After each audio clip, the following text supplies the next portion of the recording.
Welcome back to another edition of Two Geeky Brothers Who Don't Have Any Lives, so they spend their time putting out reviews that no one will watch. Also known as R&R Reviews.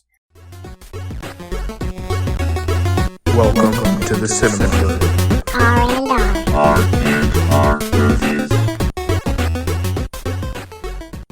Thank you for tuning in to another audio review. Don't forget, all of our reviews are now spoiler-free, so you can check out the review before seeing the film, and it won't ruin all the juicy details. As always, make sure you like our Facebook page and subscribe to our YouTube page.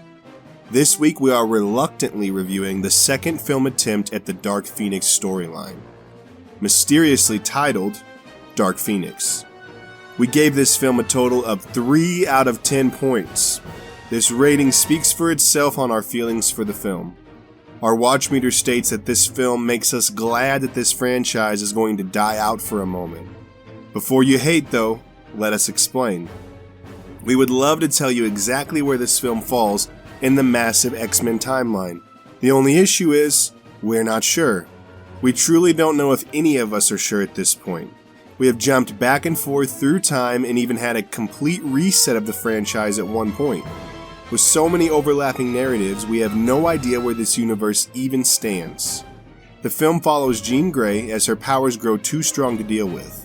She begins to go on a spree of chaos and death as she follows the generic storyline that feels like every other film from this series.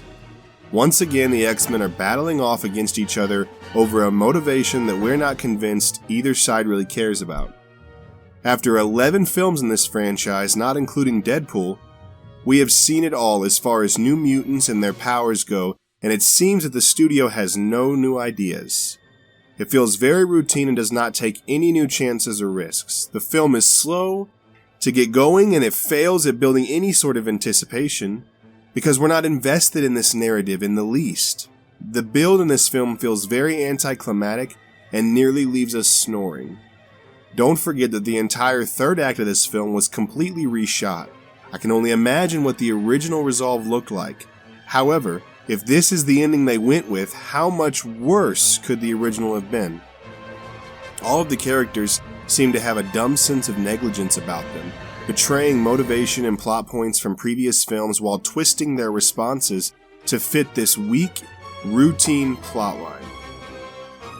Even our actors don't seem like they want to be there. Especially our lead character. Sophie Turner gives one of the most dull performances we have ever seen. In the same boat is Jessica Chastain, whose character and plotline could have literally been removed and we wouldn't have cared one bit. On top of that, the score and sound lacks and it shows like a sore thumb. There are emotional moments where there isn't even music playing. In scenes where the sound should have been building, it simply does nothing. It's so anticlimactic, it just seems so sloppy. The CGI and special effects are some of the only okay pieces of this film. They don't do anything outstanding or new, but it's definitely up to par for today's technology. Still, nothing of significance to note here. It seems that the biggest upset of all are the events that take place in this film that once again conflict with all the rest of the timeline. Without saying anything revealing, it leaves us even more confused about where this universe sits than before. This is a large disappointment for us at R&R. This franchise has so much potential, and maybe one day Disney can revive it and truly bring it to life in the correct backdrop. Until next time, guys, remember, it's a beautiful day in the cinema hood.